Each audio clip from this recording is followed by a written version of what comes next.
Я продолжаю говорить о причинах Первой мировой войны. Это вторая и последняя часть.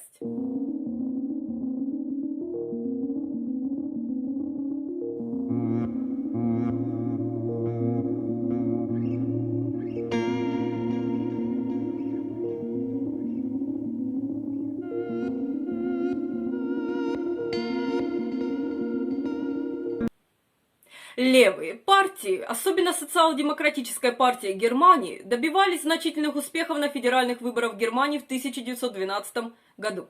В правительстве Германии по-прежнему доминировали прусские юнкеры, которые опасались усиления левых партий. Фриц Фишер, как известно, утверждал, что класс юнкеров намеренно стремился к внешней войне, чтобы отвлечь население и заручиться патриотической поддержкой правительства. Действительно, один немецкий военачальник Мориц фон Линкер, глава военного кабинета, хотел войны в 1909 году, потому что это было желательно для того, чтобы избежать трудностей внутри страны и за рубежом. Лидер консервативной партии Эрнст фон Хайдебранд Ундерлассе предположил, что война укрепила бы патриархальный порядок.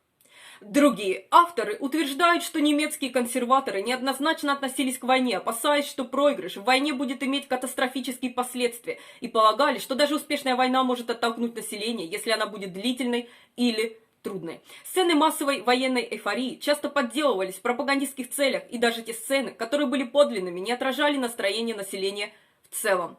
Многие немцы жаловались на необходимость соответствовать царившей вокруг них эйфории, что позволило более поздним пропагандистам при нацистском режиме, в общем при Гитлере, создать образ национальной самореализации, позже разрушенный предательством и подрывной деятельностью военного времени, кульминацией которых стал предполагаемый удар в спину армии социалистами.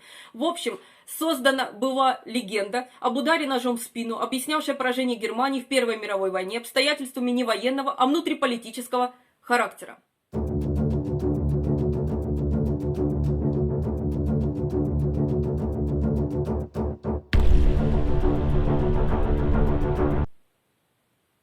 Аргумент о том, что Австро-Венгрия была умирающим политическим образованием, исчезновение которого было лишь вопросом времени, был использован во многих отношениях. Историк Кларк утверждает, оценка перспективы Австро-Венгерской империи накануне Первой мировой войны остро ставит нас перед проблемой временной перспективы. Крах империи на фоне войны и поражения в 1918 году наложил отпечаток на ретроспективный взгляд на земли Габсбургов, затмив картину предзнаменованиями неминуемого и неотвратимого упадка. Это правда, что в австро-венгерской политике в десятилетия, предшествовавшей войне, все больше доминировала борьба за национальные права 11 официальных национальностей империи, однако до 1914 года радикальные националисты, стремившиеся к полному отделению от империи, все еще составляли незначительное меньшинство, и политическая турбулентность Австро-Венгрии была скорее шумной, чем глубокой. Фактически, за десятилетия до войны земли Габсбургов прошли через фазу мощного, широко распространенного экономического роста. Большинство жителей ассоциировали Габсбургов с преимуществами упорядоченного управления, государственного образования, социального обеспечения, санитарии, верховенства закона и поддержания сложной инфраструктуры. Кристофер Кларк утверждает, процветающая, относительно хорошо управляемая империя демонстрировала удивительную стабильность среди потрясений. Кризисы приходили и уходили, казалось, не угрожая существованию системы как таковой. Ситуация всегда была, как язвительно заметил австрийский журналист Карл Краус, отчаянной, но несерьезной. Джек Леви и Уильям Маллиган утверждают, что смерть Франца Фердинанда сама по себе была важным фактором, способствовавшим перерастанию июльского кризиса в войну, поскольку был убит влиятельный сторонник мира, и таким образом это способствовало все более воинственному процессу принятия решений.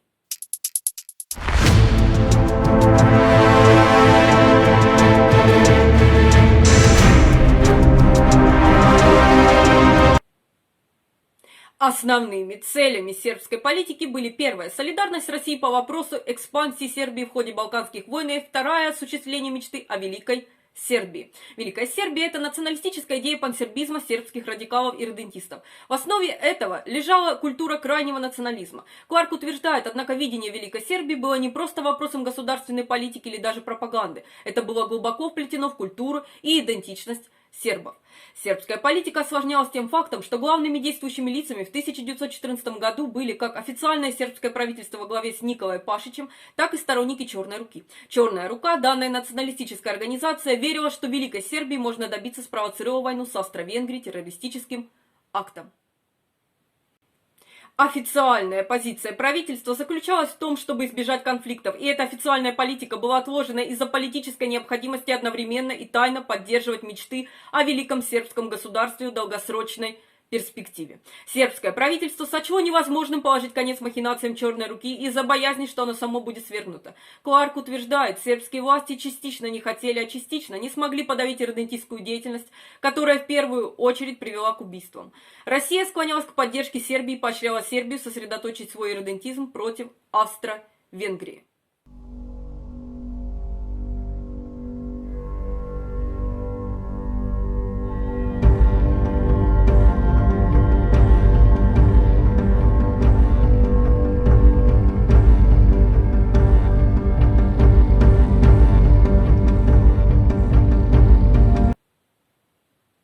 Имперское соперничество и последствия поиска имперской безопасности или имперской экспансии имели важные последствия для истоков Первой мировой войны.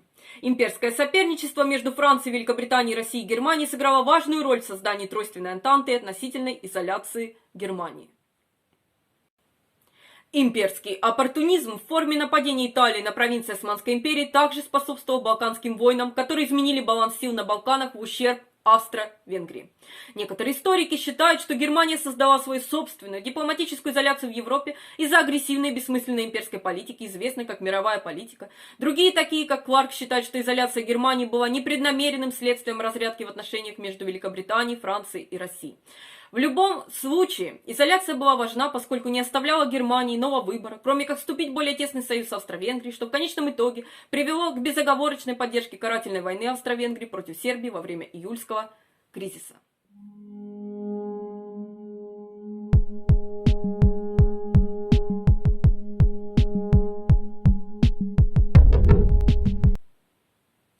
Бисмарк поддерживал колонизацию Франции и Африки, потому что это отвлекало французское правительство от континентальной Европы и от идеи реваншизма после 1870 года. Новый курс Германии во внешней политике был принят в 1890-х годах после отставки Бисмарка. Его целью было превратить Германию в мировую державу посредством напористой дипломатии, приобретения заморских колоний и развития крупного военно-морского флота. Некоторые историки полагают, что следствием данной политики, связанной с ней напористости Германии, была ее изоляция. Возражения Германии против растущего влияния Франции в Марокко в 1904-1907 годах помогли укрепить тройственную антанту. Англо-германская военно-морская гонка также изолировала Германию, усилив предпочтение Британии соглашениями с соперниками Германии, Франции и России.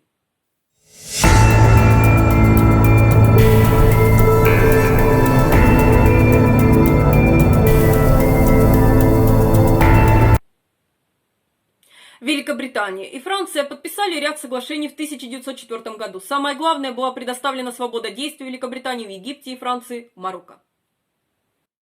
Равным образом, Англо-Русская конвенция 1907 года значительно улучшила британо-российские отношения, укрепив границы, которые определили соответствующий контроль в Персии, Афганистане и Тибете. Союз между Великобританией, Францией и Россией стал известен как Тройственная антанта. Однако Тройственная антанта задумывалась не как противовес Тройственному союзу, а как формула обеспечения имперской безопасности между тремя державами. Влияние Тройственной антанты было двояким: улучшение отношений Великобритании с Францией и ее союзницей Россией, демонстрация важности для Британии хороших отношений с Германией. Кларк утверждает, что не антагонизм по отношению к Германии стал причиной ее изоляции, а скорее то, что сама новая система направляла и усиливала враждебность по отношению к Германии.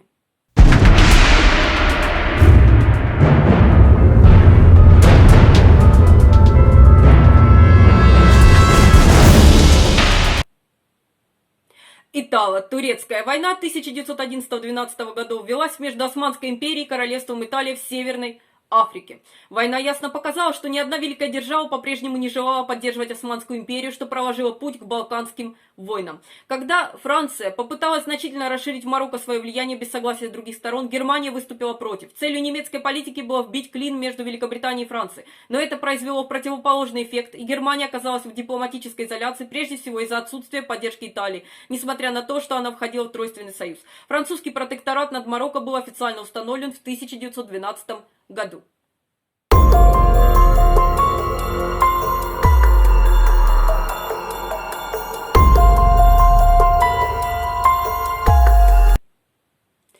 Социальная Социальный дарвинизм был псевдонаучной теорией эволюции человека. Он повлиял на многих европейских интеллектуалов и мыслителей, стратегов с 1870 по 1914 год.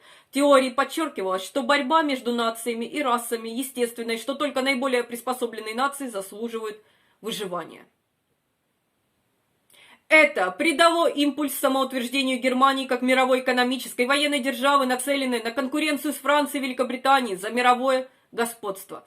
Немецкое колониальное правление в Африке с 1884 по 1914 год было выражением национализма и морального превосходства. Этот подход высветил российские взгляды на человечество. Немецкая колонизация характеризовалась использованием репрессивного насилия во имя культуры и цивилизации. Культурно-миссионерский проект Германии хвастался тем, что его колониальные программы были гуманитарными и образовательными. Более того, по словам историка Майкла Шуберта, широкое признание социального дарвинизма интеллектуалами оправдывало право Германии на приобретение колониальных территорий как вопрос выживания наиболее приспособленных. Модель предлагала объяснение того, почему некоторые этнические группы, которые тогда назывались расами, так долго были антагонистичны. Они были естественными соперниками, обреченными на столкновение. Высокопоставленные немецкие генералы, такие как Хельмут и Иоганнес Людвиг фон Мольтке, в апокалиптических выражениях утверждали о необходимости для немцев бороться за свое существование как народа и культуры. В июле 1914 года австрийская пресса описывала Сербию и южных славян в терминах, которые во многом были обязаны социальному дарвинизму. В 1914 году немецкий экономист Иоганн Пленге описал войну как столкновение между немецкими идеями 1914 года «долг, порядок, справедливость» и французскими идеями 1789 года «свобода, равенство и братство». Уильям Маллиган утверждает, что англо-германский антагонизм был связан со столкновением двух политических культур, а также с более традиционными геополитическими и военными проблемами. Британия восхищалась Германией за ее экономические успехи и обеспечение социального обеспечения, но также считала Германию нелиберальной, милитаристской и технократической. Война рассматривалась как естественный, жизнеспособный или даже полезный инструмент политики. Войну сравнивали с тонизирующим средством для больного пациента или спасительной операцией по вырезанию пораженной плоти. Поскольку война была естественной для некоторых лидеров, это был просто вопрос времени, и поэтому было бы лучше начать войну, когда обстоятельства были наиболее благоприятными. Мольтке: «Я считаю войну неизбежной», так заявил Мольтке в 1912 году. Чем скорее, тем лучше. В немецких правящих кругах война рассматривалась как единственный способ омолодить Германию. Считалось, что Россия становится сильнее с каждым днем, и считалось, что Германия должна нанести удар, пока еще может, прежде чем она будет раздавлена Россией.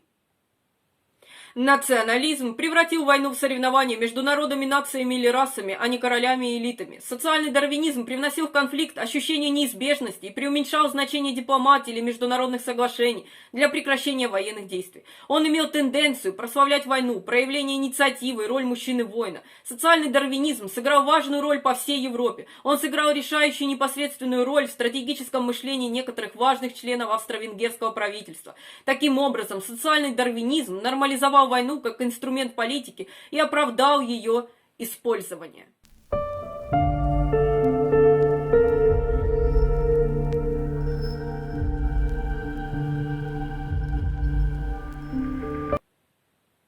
К 1870-80 годам все крупные державы готовились к крупномасштабной войне, хотя никто ее не ожидал. Британия пренебрегала своей небольшой армией и сосредотачивалась на продвижении Королевского военно-морского флота, который был уже сильным. Германия, Франция, Австрия, Италия, Россия и некоторые более мелкие страны ввели системы призыва на военную службу, при которых молодые люди отслужат в армии от 1 до 3 лет, а затем проведут следующие 20 лет или около того в резерве с ежегодными летними тренировками. Мужчины с более высоким социальным статусом становились офицерами. Каждая страна разработала мобилизационную систему для быстрого сбора резервов и отправки их в ключевые пункты по железной дороге.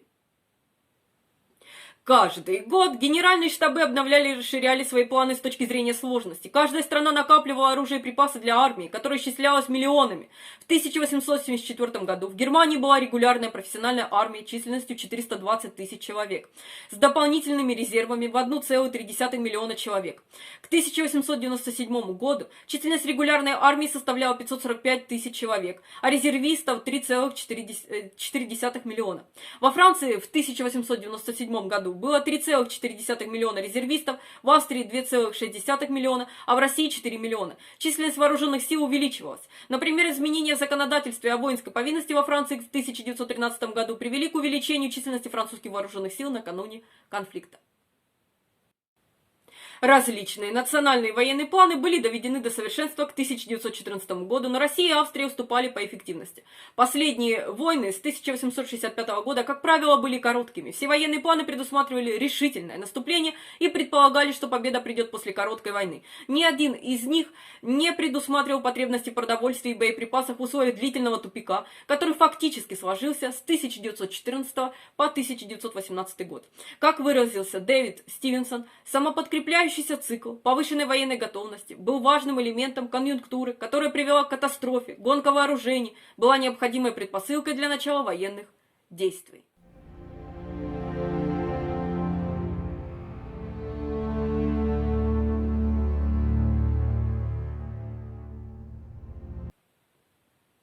Историки спорят о роли наращивания военно-морского флота Германии как основной причиной ухудшения англо-германских отношений. В любом случае, Германия так и не приблизилась к тому, чтобы догнать Великобританию.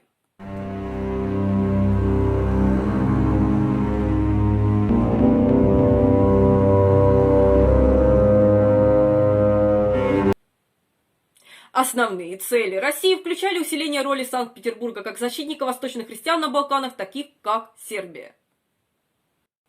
Хотя Россия наслаждалась быстро развивающейся экономикой, растущим населением и крупными вооруженными силами, ее стратегическому положению угрожала расширяющаяся османская армия, подготовленная немецкими экспертами и использующая новейшие технологии.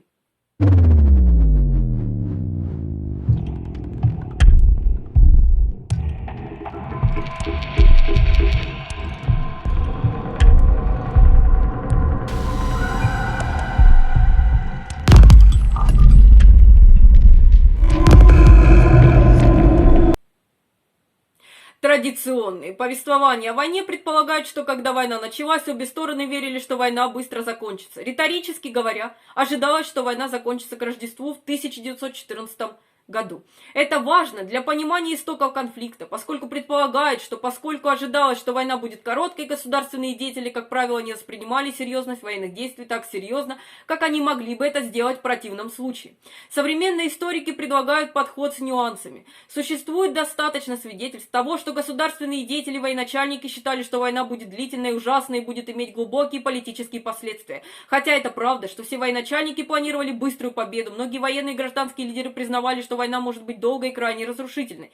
Главные немецкие и французские военачальники ожидали долгой войны. Мольтке надеялся, что если разразится европейская война, она будет разрешена быстро, но он также допускал, что она может затянуться на годы, сея неизмеримые разрушения. Многие писали о приближении Армагеддона, а французские и российские генералы говорили о войне на уничтожении и конце цивилизации. Министр иностранных дел Великобритании, как известно, заявил всего за несколько часов до объявления Британии войны: лампы гаснут по всей Европе, мы больше никогда в жизни их не увидим зажженными. Кларк заключил: в умах многих государственных деятелей надежда на короткую войну и страх перед долгой, казалось, нейтрализовали друг друга, сдерживая более полное осознание рисков.